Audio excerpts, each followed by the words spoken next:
इचलकरंजी महापालिका निवडणुकीमध्ये मतदार राजाने दिलेला कौल आम्हाला मान्य आहे. भविष्यात महापालिकेत कसा कारभार चालतो त्यावर नियंत्रण ठेवायचा प्रयत्न केला जाईल. चांगल्याला चांगले याप्रमाणे सहकार्य केले जाईल. मात्र हुकुमशाहीचे राज्य खपवून घेतले जाणार नाही, अशी स्पष्ट भूमिका शिवशाहू विकास आघाडीच्या वतीने शशांक बावस्कर आणि मदन कारंडे यांनी पत्रकार परिषदेत मांडली. शशांक बावस्कर यांनी महापालिकेच्या निवडणुकीत शिवशाहू विकास आघाडीला चांगले वातावरण होते, मात्र मतदानाच्या पूर्वसंध्येला व मतदाना दिवशी जे वातावरण तयार केले गेले त्यावर आत्मचिंतन करण्याची वेळ आली आहे.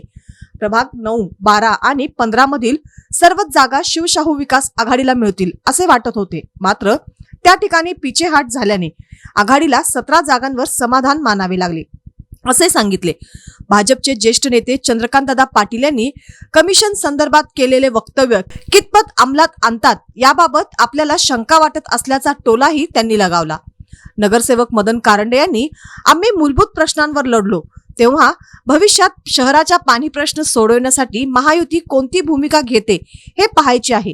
शहराचा सर्वांगीण विकास होणे गरजेचे आहे, मात्र ते विजन नसल्याने शहराची वाईट अवस्था झाल्याचे नमूद केले.